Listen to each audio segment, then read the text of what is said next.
Her husband was a police officer in the Houston Police Department. He was killed in the line of duty. She's here to talk about the tragedy, the effects afterwards, and how her experience motivates her to help others. Welcome to the Law Enforcement Talk Radio Show. In the Law Enforcement Talk Radio Show, we are joined by special guests talking about their experiences, the realities of investigating crimes, plus those who have experienced horrendous trauma. Police, first responders, military, and victims of crime share their stories. Hi, I'm John J. Wiley. In addition to being a broadcaster, I'm also a retired police sergeant. Be sure to check out our website, letradio.com, and also like us on Facebook. Search for the Law Enforcement Talk Radio Show. The Law Enforcement Talk Radio Show is brought to you in part by Colonial Metals Group. Protect your family's financial future with gold and silver. Their level of professionalism makes it easy for you to learn everything you need to know about preserving all you've worked for. Call Paul and his staff at Colonial Metals Group to learn how to get started. Call 800-898-1841. 800-898-1841. That's 800-898-1841, or go online to colonialmetalsgroup.com/LET radio. Joining us from Texas, we have Kira Knox on the Law Enforcement Show. Kira's husband, Jason, was a police officer in Houston, Texas, and he was killed in the line of duty in a police helicopter crash. She's here to tell us the story. Thanks so much for being a guest on the Law Enforcement Show. Very much appreciated. Yes. Hi. So May 2nd, 2020, my husband was, they call it the TFO, the Tactical Flight Officer. He was the TFO in the helicopter, and then there was the pilot, and they were out on the call. They were searching for a body in a bayou that had been called in. It ended up being a false call, but, you know, you have to treat every call as such. Right. So HFD, you know, everybody's out there looking for this potential victim. And something happened with the helicopter, and they spun out of control and crashed into an not abandoned, it was an empty apartment, like leasing office. Thankfully, HFD was already pretty much right there.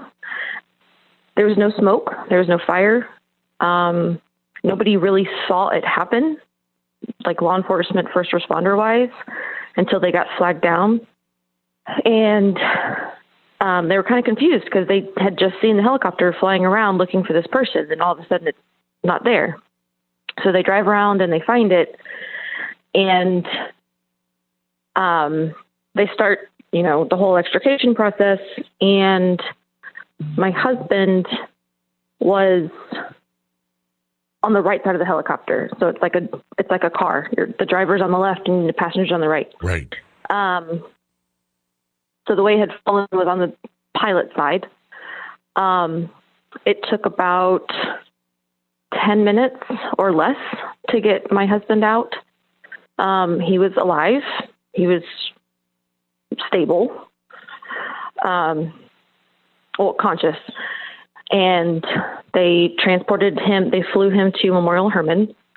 The pilot was in pretty bad shape. It took over an hour to get him out. He also got flown to the hospital. So fast forward to my side, about 2:30, 3 o'clock in the morning. And oddly enough, one of my best friends and my husband's best friend called me, and I looked at the phone and I thought, why are you calling me at, you know, almost 3 a.m.? Because he doesn't work night shift. And I answer the phone, and it's not his voice, it's somebody else. And he said, you know, Kira, we're at your front door. There's been an accident. So, you know, jump out of bed, come to my door, and sure enough, there's 2 uniformed police officers at my door. And one of them, like I said, was my best friend, and the other one I actually knew. This must have been quite. I know from my first wife, she is always prepared for the knock at the door. Knew it was a potential of happening, but always thought, like me, it would never happen. It would never come to be. That had to be 100%. Quite a shock for you that you're even getting a phone call. If someone calls me in the middle of the night, It better be an emergency. Yeah. And even then, I'm like, what's going on? What day is it? I don't know what's going on. Yeah. And then to know that it was him calling me, but then to not hear his voice really is what threw me off. Because he just couldn't talk to me because this was his best friend. They were partners at HPD. So, I open the door and fall to my knees, and I'm like, what happened? And at that time, all they knew was the helicopter had crashed. Both of them were being life flighted to the hospital, and they were both alive. So I leave my friend here with my kids and hop in the car with he was a lieutenant at the time. Hop in the car with him. I'm calling my mom. She's out in Waller. I know my in-laws have already gotten a call because they're in the city. So I drive, we're driving to the medical center, which seems like the longest, shortest drive ever. And we get there and we're told he's stable. He's in surgery. He's going to have a long road of recovery, but he should be okay. And everybody was telling us that until it wasn't. And they came out and said that he didn't make it. And that the pilot was still in his surgery. So that's something that I've said this before, Kira. We know that there's always potential for being killed. We know there's a greater potential for being maimed and having lifelong injuries and all those things on any call. Mm-hmm. You're seconds away from a really bad call happening. But we put it in the back of our mind that that's not going to happen. That won't happen to me. That happens to other people. That happens to other families. That doesn't happen to me. It doesn't happen to my family. And yet It happened to your family. Did you have that state of mind? This will never happen to us? Yes, especially since, oddly enough, he was involved in a helicopter crash 10 months before this one. It was a hard landing at the airport. I mean, they did flip it over on its side. He walked away without a scratch. And I thought, okay, you got your one out of your system. It's never going to happen again. Like, lightning doesn't strike the same spot twice, right? No, it doesn't.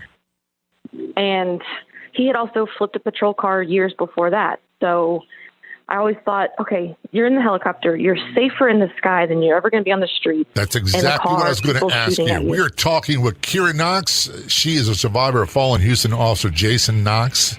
She's here to tell more of the story about the incident that claimed the life of her husband, her life afterwards, and creating a booklet called The Guide, which is available at Blue Bow Foundation. Don't go anywhere. We will be right back. Colonial Metals Group has helped me create a self-directed IRA where I can have direct access to my assets. Let the team of experts, Paul and his staff at Colonial Metals Group, help you protect your family's future, giving you great information for free. Their level of professionalism and ability to listen make it easy for you to learn everything you need to know about preserving all you work for. Call Paul and his staff at Colonial Metals Group, 800-898-1841, 800-898-1841. That's 800-898-1841, or go online to colonialmetalsgroup.com/LET radio. Remember, let Paul and his staff at Colonial Metals Group give you more information. How do you start your day? After grabbing a cup of coffee, I grab my phone and open the Clubhouse social audio app and go right to the Breakfast with Champions rooms. I get what I need to start my day the right way in the Breakfast with Champions rooms on the Clubhouse social audio app. Best of all, the Clubhouse social audio app is free, and so are the Breakfast with Champions rooms. So download the Clubhouse social audio app and join me in the Breakfast with Champions rooms. Return conversation on the Law Enforcement Show with Kira Knox. Her husband, Houston police officer Jason Knox, was killed in line of duty in a police helicopter crash. She's here to talk about that and how her experience led her to creating a booklet called The Guide, which is available for law enforcement families at Blue Bow Foundation. Get more details. Their website is bluebow.org. Kira, first of all, thank you for coming on the show talking about this stuff. I don't know Thank you for having me. I don't know that I could do it. There's stuff I find difficult to talk about that's been 30 years ago. This was only a couple of years ago. Just shy of it, yeah. And it's still really, really fresh. I don't know that I would have the composure that you do. And so if I could give you flowers right now or a medal or something for just really compose yourself, I would. I can't. So Thank you so much. Here's the thing.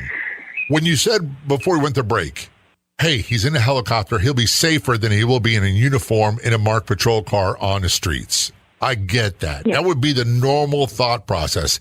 He's elevated, he's away from threats, he's away from all that violence. It's an observation role, and it's kind of a cherished, highly sought after role, isn't it? Yes.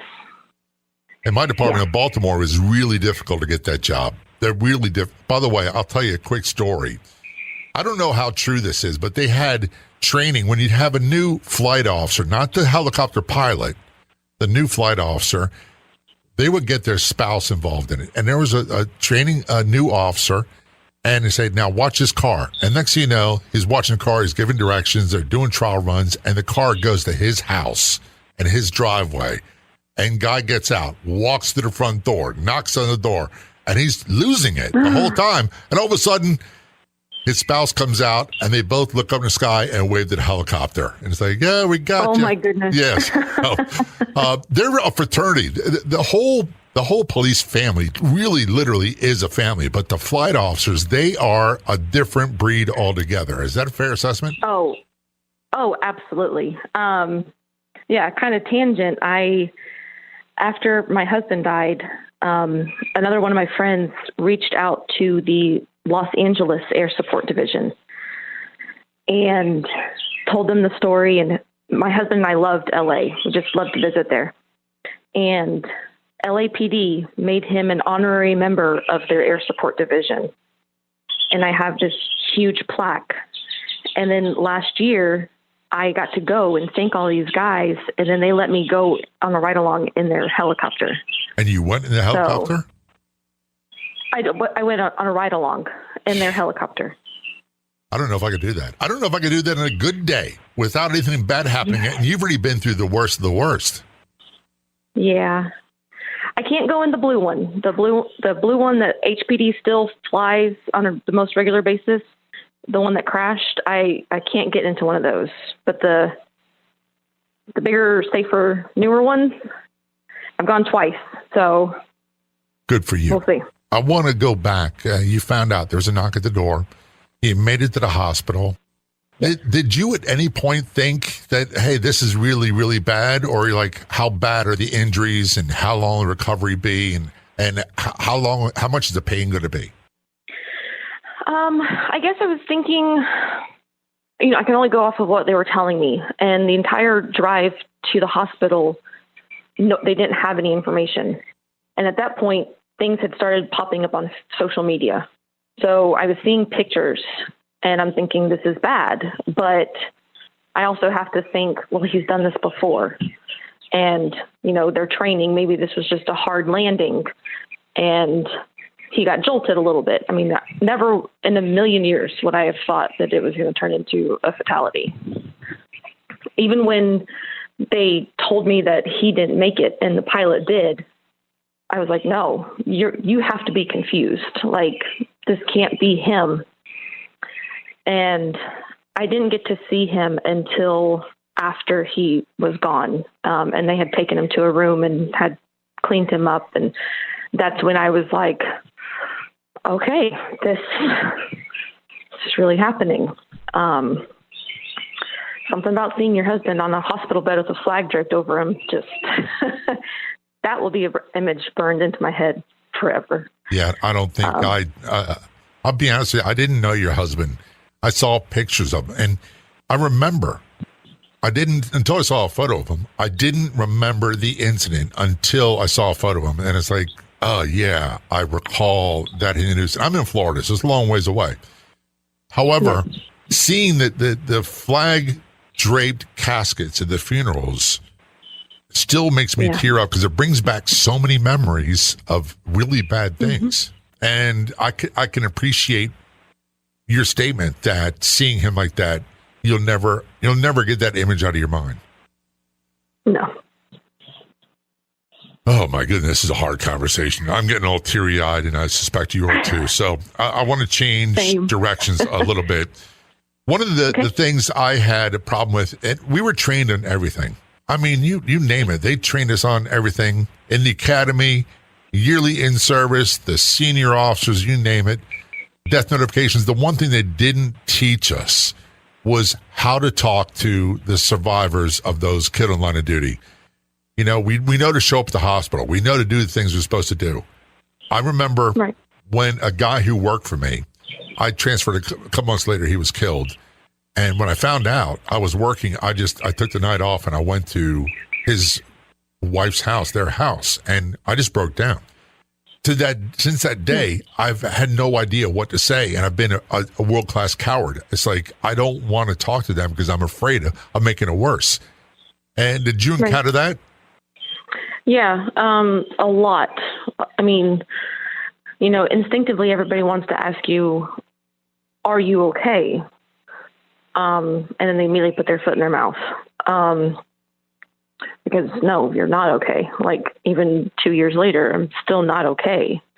I'm just still standing. And I learned that really quick. Unfortunately, meeting a lot of widows since this has happened. Because I go and I see them and I say, I'm not going to ask you how you're doing because I already know the answer to that. But is there anything I can do for you?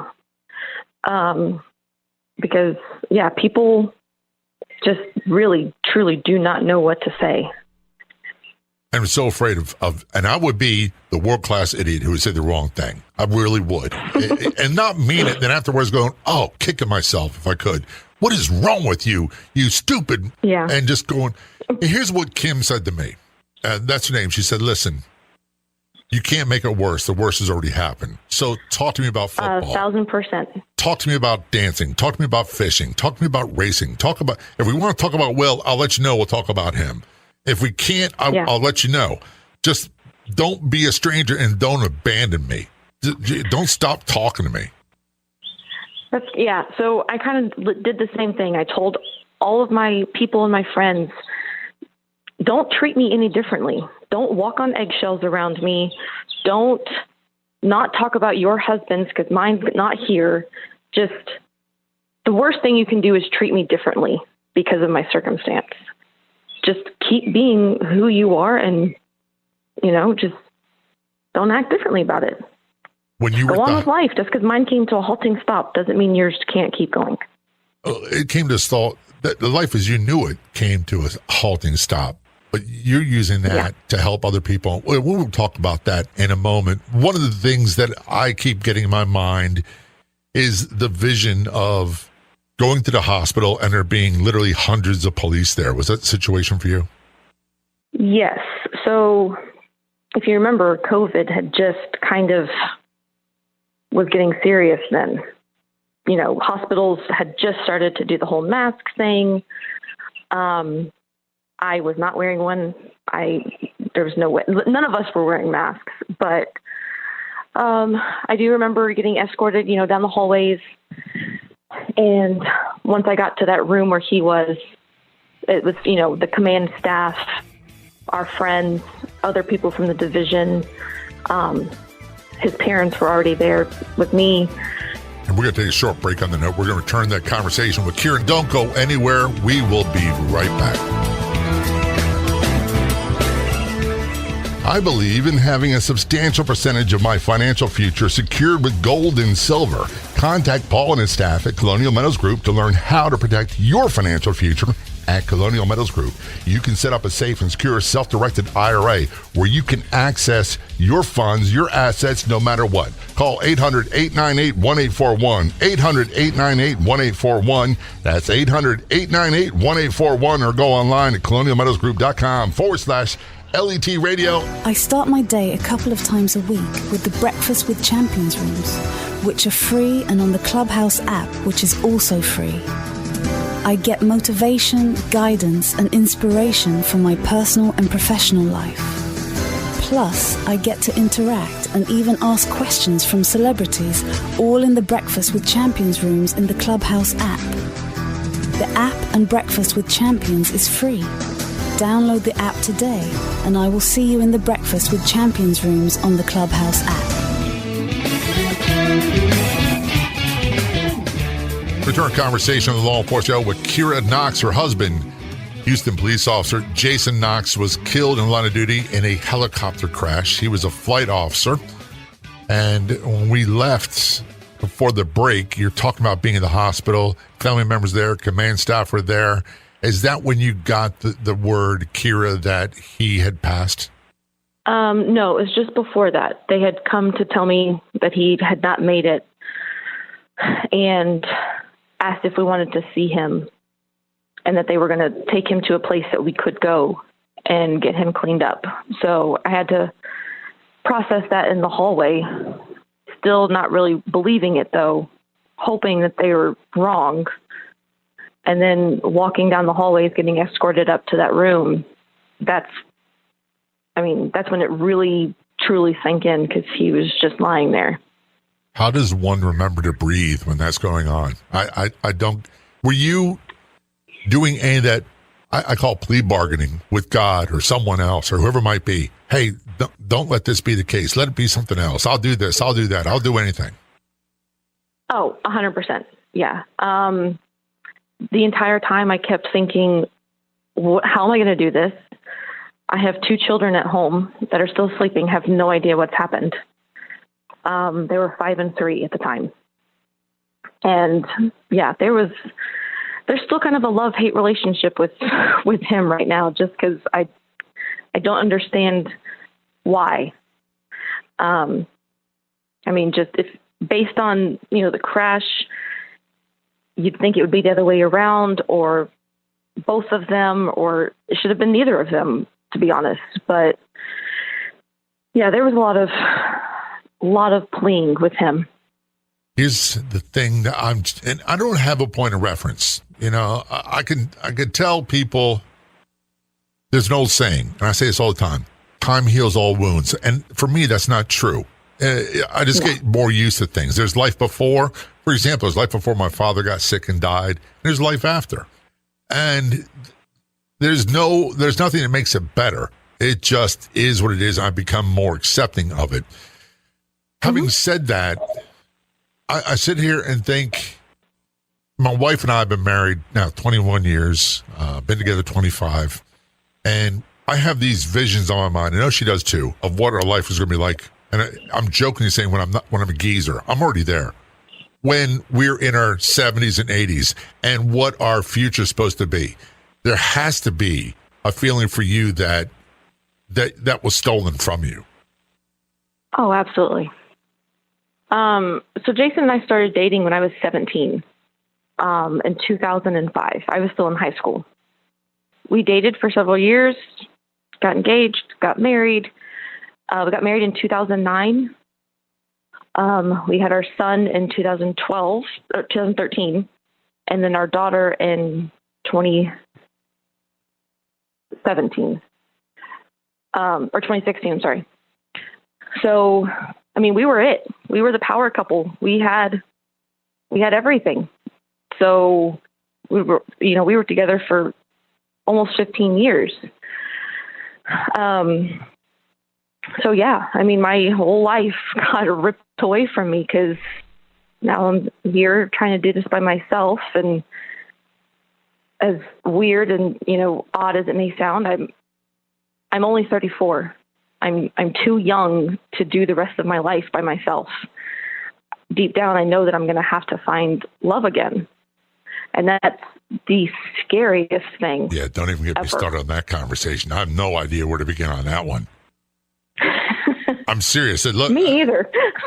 I was married before, and police work really, I rephrase that. My inability to handle things better really destroyed my marriage. And then I went through a period of time, Kira, where I was convinced that this was not in the cards for me, and I was living a lifestyle of denial that I'm not going to get close, I'm not going to get involved, it's not going to happen. Then I met my wife, and everything changed. But before that, if you had asked me, hey, would you get serious in a long-term relationship with somebody, remarry? I'd been, no, that's never, ever going to happen again. Ever. Yeah. And I couldn't begin the process to think about it. And I didn't go through what you went through. Right. So here you are. Yeah. I mean, you're 34. That's so young still. I was 32 when it happened. Oh. Yeah. I never thought I would become a 32-year-old widow. And then you got the whole line of duty police funeral to go through, which for those who don't know, it is so big, so massive. I'm sure you were inundated with people all the time. Yeah.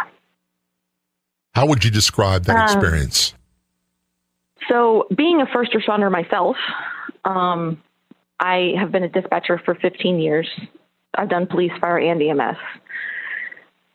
So I think that's why our marriage worked so well, is because we got it. I mean, most of the time we were ships passing in the night, but somebody was always here with our kids. They were always being taken care of. Everybody got to sleep. I mean, it always worked for us, no matter what department or what shift we were on. So unfortunately, I have been to line of duty deaths previously. Obviously not on the side of the widow, but that night at the hospital, Family Assistance Services comes and speaks with you and basically needs a POC, a point of contact, because this person is going to be your shadow for the next however many days. And of course, I picked my best friend, the same one that had showed up at my door. He was Jason's mentor when he started HPD. So, I mean, he really was my shadow for, I can't even tell you how many days. But knowing what was to come with that, it was a lot, because like I said, I've been to them both on the fire side and the police side. And they are so incredibly, even if you know nothing about law enforcement or first responder and you go to one of those funerals, you're going to leave bawling your eyes out. Yeah. But then having to go and make these arrangements and, have all of this, the flag and everything handed to you. I mean, just heartbreaking. A lot of that week is kind of a fog. I don't even remember a lot of that. Well, you're doing a great job talking about it and telling us about it. What I was going to say is, I'm many ways a stereotypical Irish Catholic guy, and I am great with getting along with people until I'm not. And then I can get very ugly. And I would see in your situation with the intensity of the emotions and the lack of privacy and people being there all the time, the flying off the handle and yelling at people and saying, get away from me. Was that ever an issue for you? No. I mean, a lot of people did kind of come out of the woodwork. I mean, it was on national television. It's kind of a big deal. I mean, every line of duty death is, but HPD has never had a fatal helicopter crash before. We're going to take a short break. We are talking with Officer Knox on the Law Enforcement Show. There's so much more to talk about. Don't go anywhere. We will be right back. I promise you, you don't want to miss what's heading your way.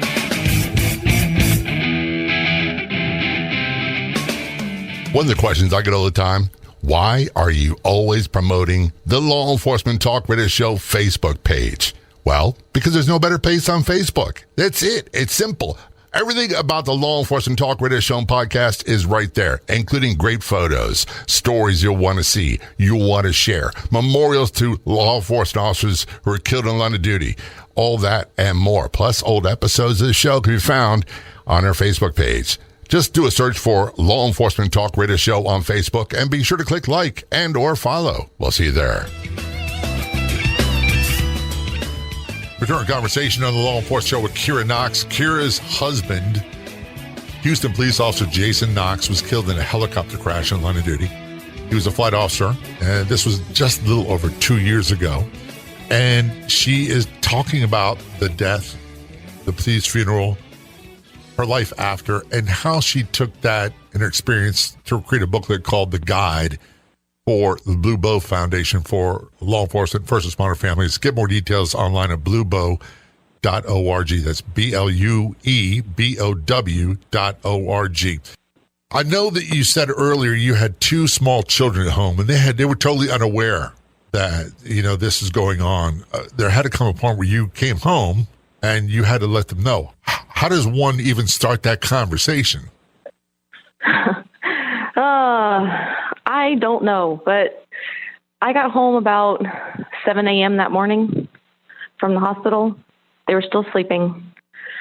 Had all my family and friends here, and they thought we should have a big sit-down family thing, and I said, no, I think that's going to be too hard. So I had to, once they woke up, I took them one by one outside and had to explain to them on their level, because they were totally different, that their dad wasn't coming home. My son obviously took it harder because he's older, and had a lot of questions. Jason and I always used to say he was an old soul. He's very, very smart and wanted to know why and what happened and what kind of injuries did Daddy have, and just things that I couldn't give him the answers to just yet. So he took it pretty hard.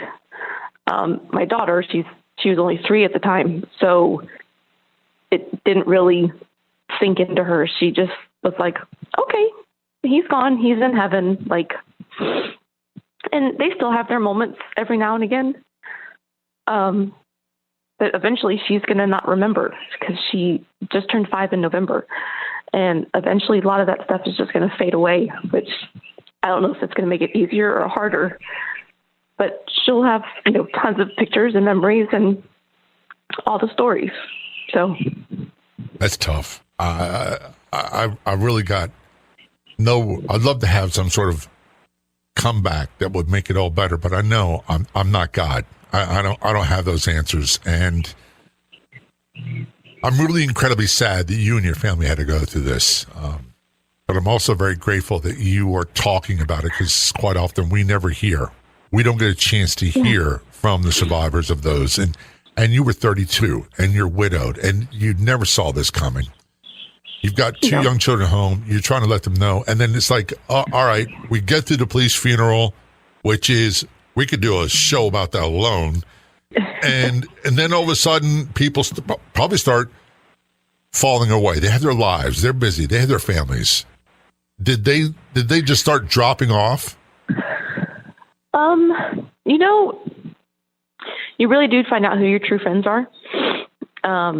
A lot of people came initially and were there, and then people that I never expected to come in have been the ones that have stuck it out till today.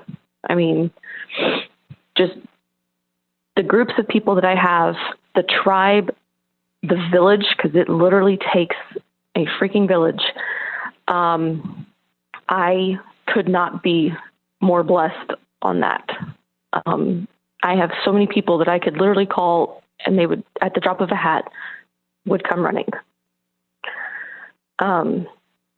So during that time, everybody wants to help. Everybody wants to do all of these things, just wants to get their hands in to do something.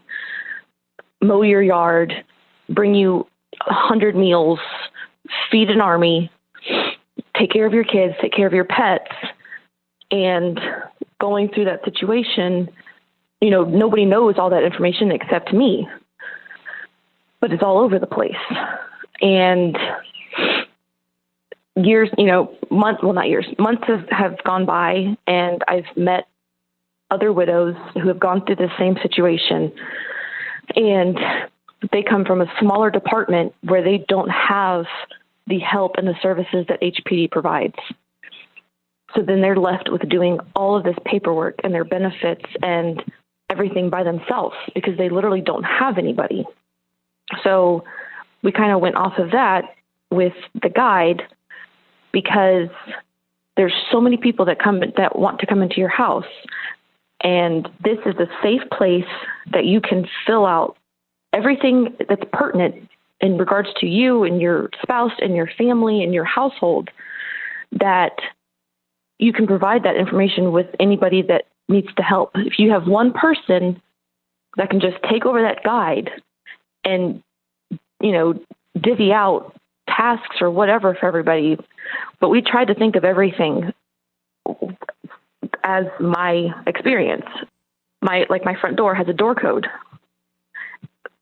Not everybody's going to have a key. Not everybody's going to have their own code. But if that's something you can provide to us, then, whatever. And unfortunately, no one would know except people that have been through this. People like me on the outside can only imagine. And we think we know what to do. But quite often we don't. And that's a really powerless feeling. Yeah. Of all the things that you went through and learned in your journey, what would be the one thing you would tell other law enforcement agencies? Because you know this is going to happen. Other fire departments, other first responders, you know this is going to happen. Here's the one thing you don't think of. This is what you should do. Get a will. Because we unfortunately did not have one and we had to go through probate. So get a will and get this guide. Or if this is not your style, then get something where you can just put all that information on for other people to come in and just make it so much easier, because bills have to get paid.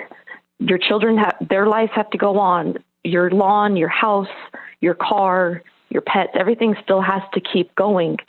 And a spouse is not in any kind of state of mind to be doing those things. So I want to go back to this. Needs that help. This guide, this is born from your experience, and you decided you wanted to write this. You and some other survivors got together and put this together? Kimberly kind of had the idea.